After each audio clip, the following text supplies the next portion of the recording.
السلام علیکم ورحمۃ اللہ وبرکاتہ۔ ناظرین، ہماری سوسائٹی میں بہت سارے لوگ جادو، جنات،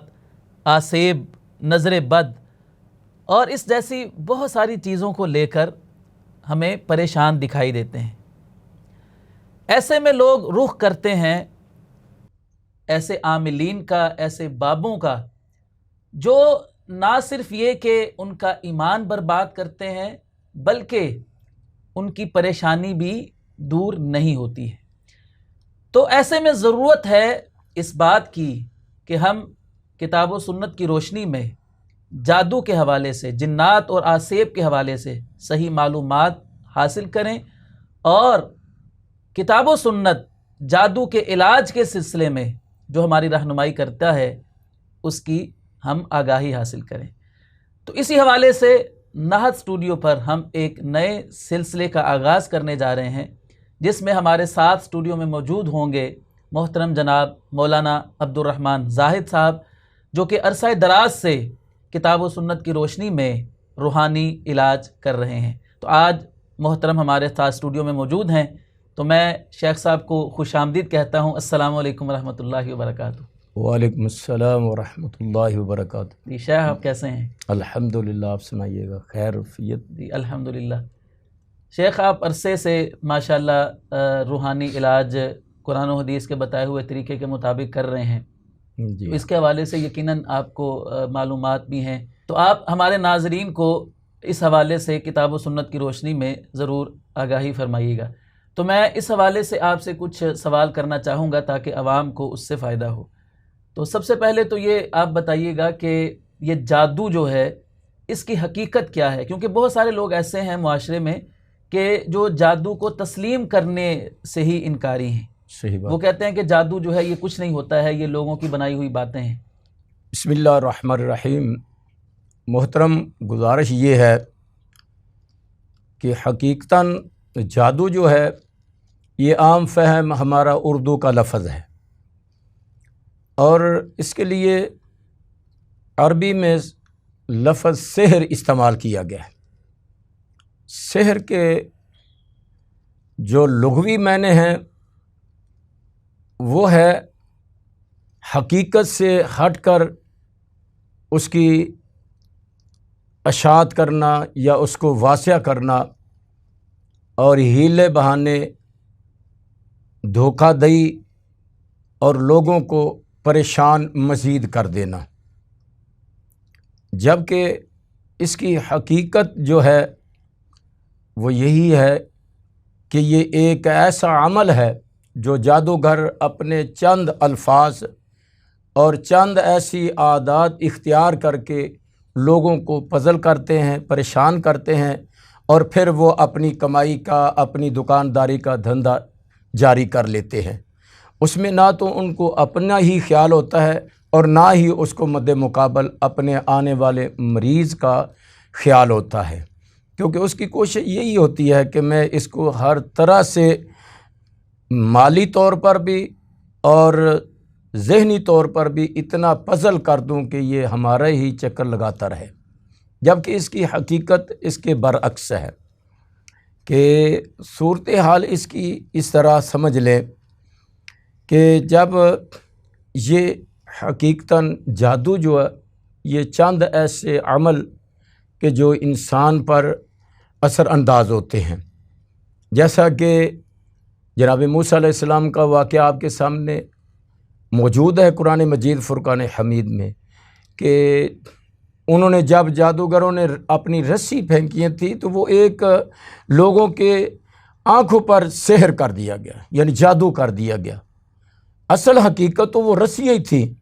لیکن اس کا ہوا یہ کہ وہ سانپوں کی شکل اختیار کر گئے۔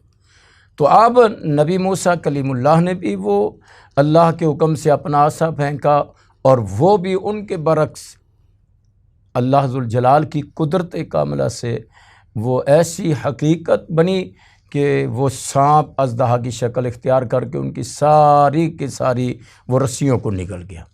اب موسیٰ کلیم اللہ صاحب کتاب ہیں، پیغمبر ہیں، خوفزدہ ہوئے کہ شاید یہ مجھے بھی نقصان پہنچائے، تو اللہ ذوالجلال نے وحی کے ذریعے فرمایا لا تخاف، ڈرنے کی ضرورت نہیں، یہ تو وہی اصل میں وہ آپ کہاں سا یہ ہے۔ تو یہ ہے اصل میں بات۔ اب رہی ہمارے یہاں لوگ اتنے پڑھے لکھے نہیں ہیں، شعور نہیں ہے ان میں، اور وہ ان بابوں کی باتوں پر یا عاملین کی ان غلط گھڑی ہوئی باتوں میں آ کر وہ اتنے خوفزدہ ہو جاتے ہیں کہ جی آپ پر تو تیسرے درجے کا جادو چل رہا ہے، بس آپ تو مرنے والے ہیں،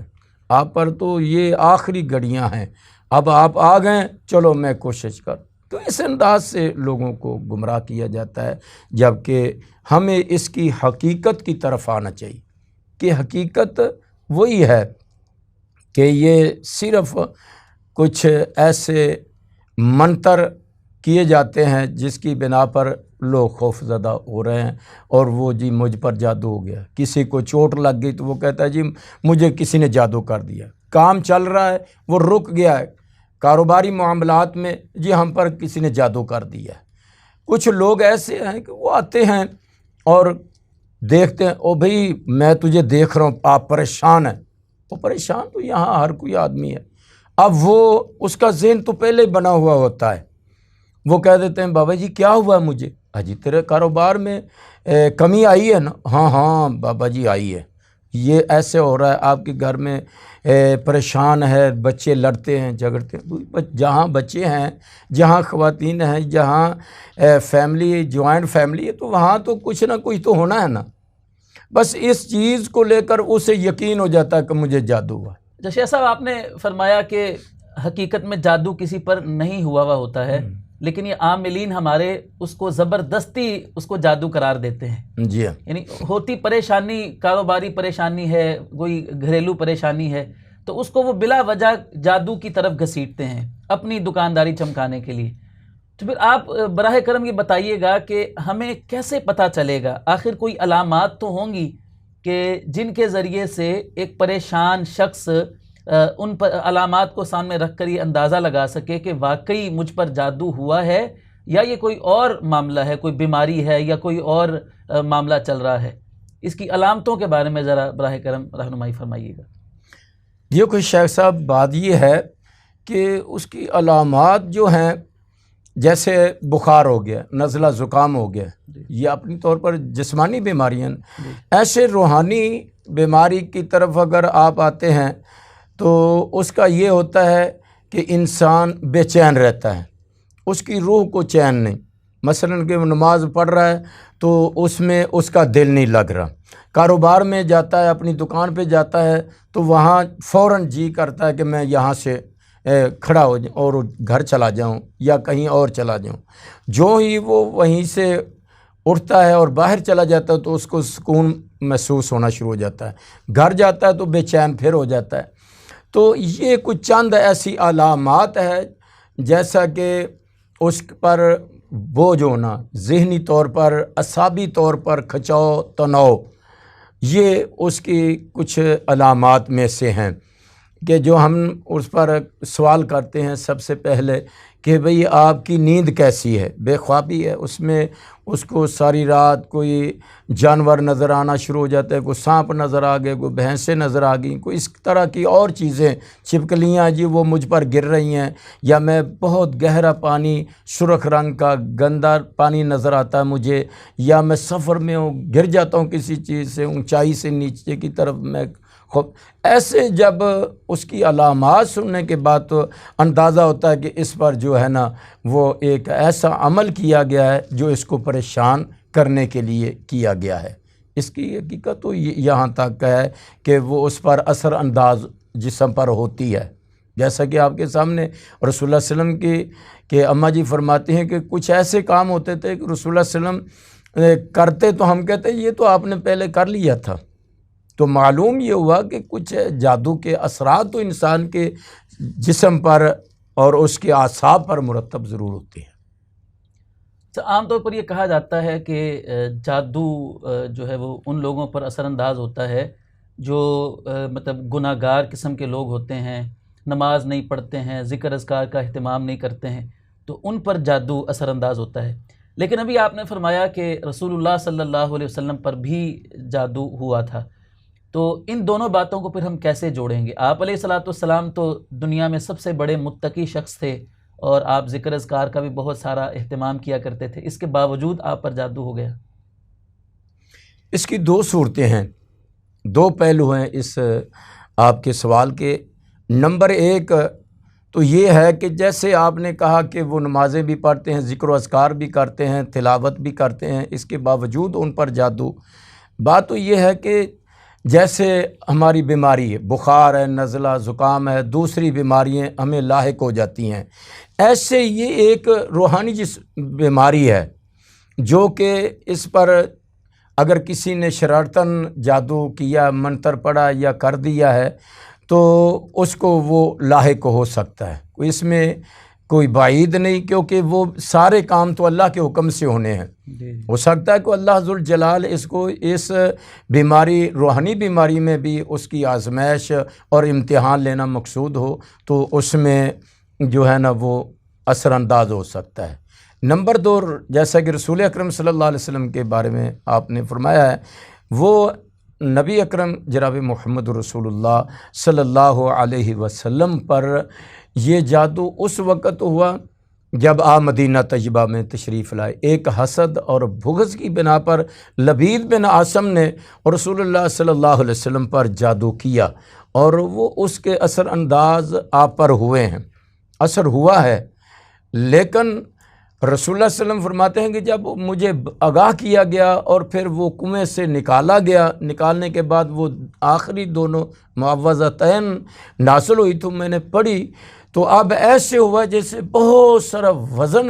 جو ہے وہ اتار کر رکھ دیا گیا ہے، اور آپ ذہنی طور پر اور اعصابی طور پر حشاش بشاش ہو گئے۔ تو جہاں رسول اللہ صلی اللہ علیہ وسلم کی ذات ہے تو وہ خاتم النبیین بھی تھے، نبی تھے، سب کچھ ہے، لیکن یہ اللہ کی طرف سے اس کے حکم سے ہی۔ ایک تو اس میں یہ سبق دینا چاہتے ہیں اللہ ذوالجلال کہ جب نبی علی کل شیء قدیر ذات کون ہے؟ وہ اللہ کی ذات ہے، نبی نہیں ہے، کیونکہ وہ بھی تو انسان ہے، ان پر بھی بیماری روحانی ہو یا جسمانی وہ بھی لاحق ہو سکتی ہے، اگر نہیں تو وہ صرف اللہ ذوالجلال کی ذات ہے۔ تو جادو کا مقصد لوگوں کو نقصان پہنچانا ہوتا ہے نا؟ عام طور پر جو بھی لوگ جادو کرتے ہیں اپنے حسد، بغض اور اپنی نفرت کا اظہار کرنے کے لیے یا خود جادو کرتے ہیں یا کسی جادوگر کا سہارا لیتے ہیں۔ تو اسلام اس حوالے سے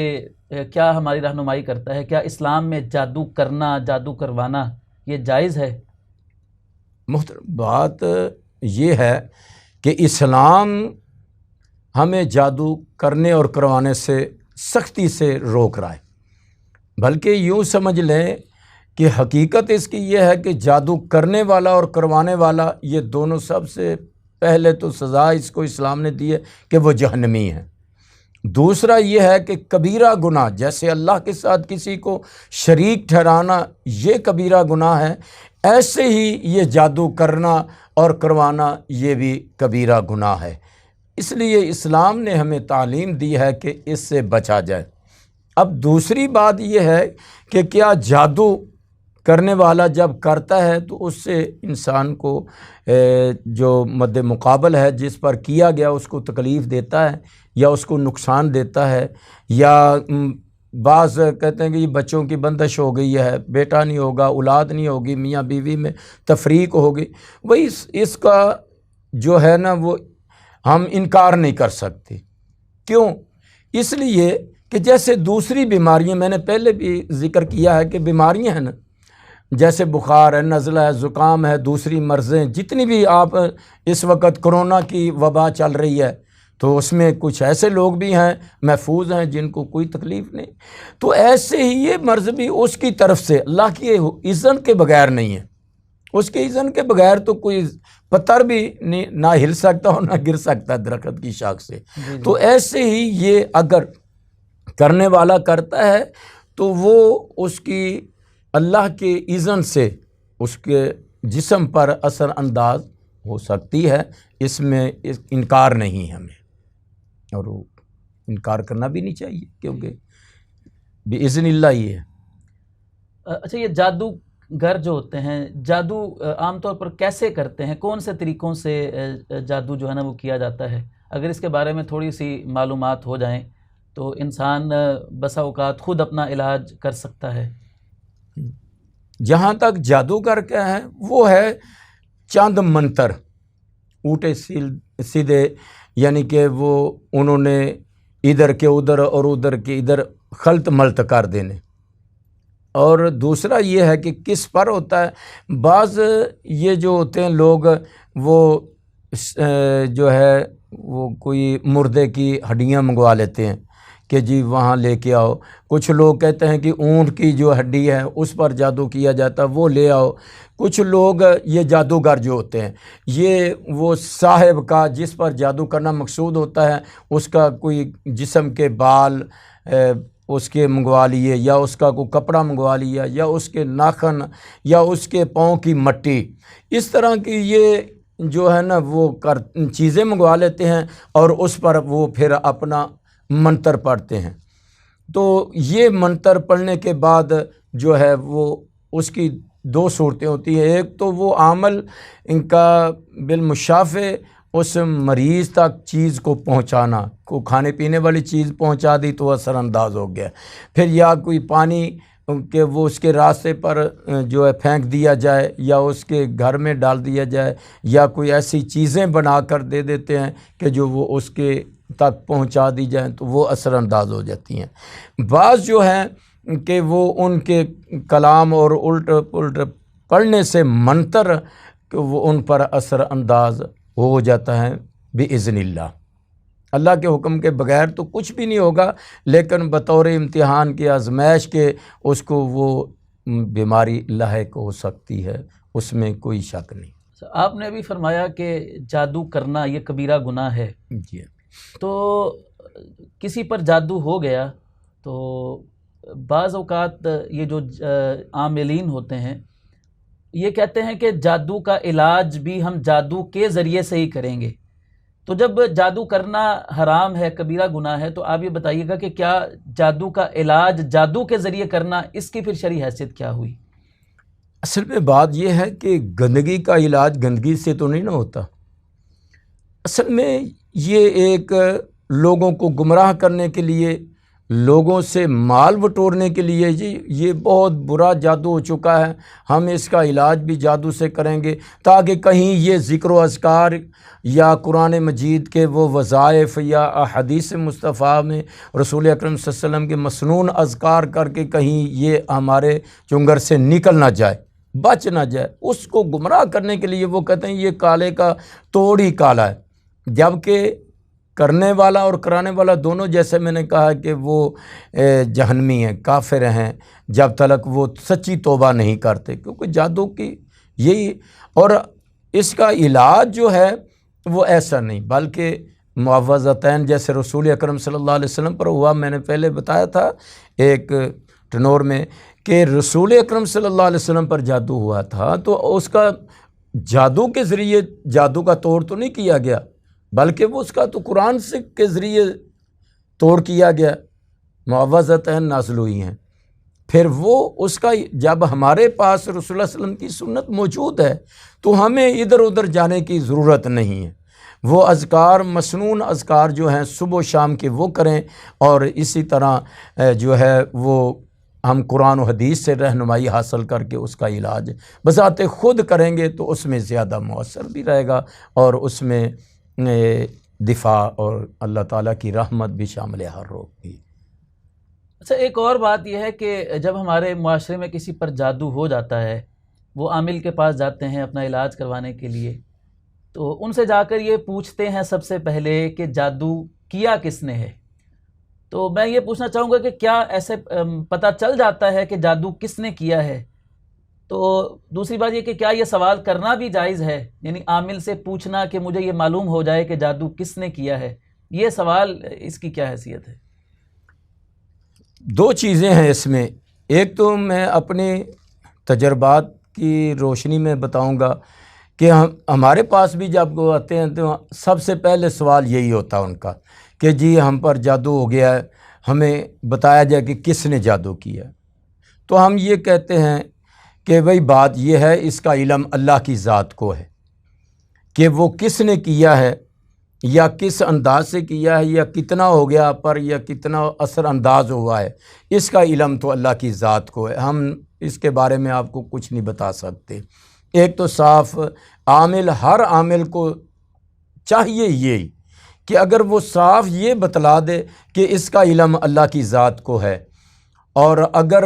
بالفرض آپ کو کچھ جادو کیا گیا تو اس کا ہم آپ کا علاج کرتے ہیں اللہ کے کلام کے ذریعے، رسول اللہ علیہ وسلم کے مسنون اذکار کے وساطت سے اللہ تعالیٰ آپ کو شفا دے گا۔ اس کو مطمئن کرنا چاہیے، نہ کہ اپنے اٹکل پچو لگا کے اس کی جیب پر نظر رکھ کر اس کو غلط گائیڈ کرنا، یہ بہت گناہ بھی ہے اور جھوٹ بھی ہے۔ جیسے کچھ لوگ، اس میں ایک دوسری بات یہ ہے، جیسے آپ نے سوال کیا ہے کہ کچھ لوگ ایسے ہوتے ہیں کہ بیٹھے ہیں نا، عورتیں ہیں خاص کر کے، اب ایک مریض کو وہ دم کر رہے ہیں عامل صاحب یا بابا جی یا جو بھی، تو وہ بیٹھی میری نا ایسے لگتا ہے وہ نو پر مجھے شک ہے، وہ جاتی آتی ہے بابوں کے پاس۔ اچھا، اب وہ عامل کی کان تو سماعت تو ہے نا، وہ سن بھی رہا ہے، اب اس کی نظر بھی ہوگی بھی یہ بی بی نے یہ ایک بات کہی ہے۔ کچھ ایسے لوگ وہ عامل جو ہیں ان کی ہوئی باتوں کو اخذ کر کے فوراً وہ اپنی جو ہے نا رائے مسلط کر کے وہ کہہ دیتے ہاں ہاں بس یہی دیکھا نا بابا جی پہچان گئے، جان گئے، حالانکہ یہ سارا خود ہی تو وہ الفاظ کے ہیں جو اس نے دہرا دیے ہیں۔ اب اسی تناظر سے اس نے اس کی تصدیق بھی کر دی ہے، اب وہ بات آگے نکل گئی۔ اب وہ جب واپس جائے گی گھر میں تو وہ لڑائی جھگڑا اختلاف بھی میری بہو نے مجھ پر کیا، یہ وہ بابا جی نے کہا، یہ نہیں کہنا کہ میں نے بتایا تھا تو اس نے اس پر ہی تصدیق لگا دی مہر، ایسا نہیں، وہ اس کا لگائیں گے نام اور وہاں سے لڑائیاں شروع ہو جائیں گی۔ جبکہ ایسا کوئی عمل یا کوئی اس کے تحقیق پیمانہ 100% جسے کہتے ہیں، کوئی بھی نہیں کہہ سکتا کہ اس کو جادو کس نے کیا ہے، اس کا علم اللہ کی۔ یعنی یہ غیب کا دعویٰ کرنے کے مترادف ہے، اگر کوئی شخص یہ کہتا ہے کہ آپ پر فلاں نے جادو کیا ہے تو یہ غیب کا دعویٰ کرنے والی بات ہے، غیب کا دعویٰ ہو گیا اور جو غلط ہے اور جو حقیقت پر مبنی نہیں ہے، کیونکہ اس کا علم تو اللہ کی ذات کے پاس ہے، کسی انسان کے پاس نہیں ہے۔ یعنی دوسرے لفظوں میں کسی عامل کے پاس کوئی ایسا پیمانہ نہیں ہے، کوئی معیار نہیں ہے کہ جس کی روشنی میں وہ پرکھ سکے کہ جادو کس نے کیا ہے، کس نے کیا ہے اور کب کیا اور کتنی عرصہ ہو گیا اس کا۔ کیونکہ کچھ لوگ جو ایسے بھی مریض آئے ہیں کہتے ہیں جی وہ ہمیں تو فلاں بزرگوں نے کہا تھا کہ یہ آپ پر 3 درجے کا جادو ہو چکا ہے، اب آپ آخری سٹیج پر ہیں۔ او بھائی یہ کون سا پیمانہ ہے؟ کہاں سے آپ نے تلاش کر لیا کہ یہ 3 درجے کا ہے؟ تو اگر آپ نے تلاش کر لی ہے اس کی حقیقت تو پھر اس کا علاج کیوں نہیں کرتے؟ اچھا، اللہ کے رسول صلی اللہ علیہ وسلم کو جو اللہ تعالیٰ نے بتایا تھا کہ آپ پر جو جادو کیا ہے وہ لبید بن عاصم نے کیا، یعنی وحی کے ذریعے سے وہ آپ کو علم ہو گیا نا۔ جی شیخ، آپ کا بہت شکریہ، آپ اپنا قیمتی وقت نکال کر ہمارے پاس تشریف لائے، تو انشاءاللہ ہمارا یہ سلسلہ جاری رہے گا، اور قرآن و حدیث کی روشنی میں جادو کا علاج ہم کیسے کر سکتے ہیں، جادو سے چھٹکارا کیسے حاصل کر سکتے ہیں، اور ان جیسی چیزوں سے ہم خود کو محفوظ کیسے رکھ سکتے ہیں، اگلی جو ایپیسوڈز ہیں ان کے اندر ہم یہ آپ سے جاننے کی کوشش کریں گے۔ اللہ تعالیٰ آپ کو جزائے خیر عطا فرمائے۔ ناظرین کرام، ہم آپ کے ساتھ یہ پروگرام لے کر ہر ہفتے حاضر ہوتے رہیں گے، جس میں جادو کے علاج کے حوالے سے، احتیاطی تدابیر کے حوالے سے اور کتاب و سنت میں موجود اس حوالے سے بہت ساری معلومات ہم آپ کے ساتھ شیئر کریں گے۔ تو یہ پروگرام دیکھتے رہیے، اس کو زیادہ سے زیادہ شیئر کیجئے تاکہ عوام غلط لوگوں کے ہاتھوں پریشان ہونے سے بچ کر کتاب و سنت کی روشنی میں اپنا علاج بھی کروا سکے اور پریشانیوں سے بھی نجات حاصل کر سکے۔ ٹھیک ہے جی، جزاک اللہ، ضرور ہوگا جی انشاءاللہ۔ اللہ کی رحمت سے ہم اپنے بھائیوں کا، دوستوں کا اور مسلمانوں کا انشاءاللہ تعالیٰ پوری دیانتداری اور امانت داری سے قرآن و سنت سے علاج بھی بتلائیں گے، اور پھر اس کی جتنی بھی سورس ہے ہمارے پاس اللہ کی رحمت سے وہ ہم لوگوں تک پہنچائیں گے انشاءاللہ۔ بارک اللہ فیکم، جزاک اللہ۔ السلام علیکم۔ وعلیکم السلام ورحمۃ اللہ۔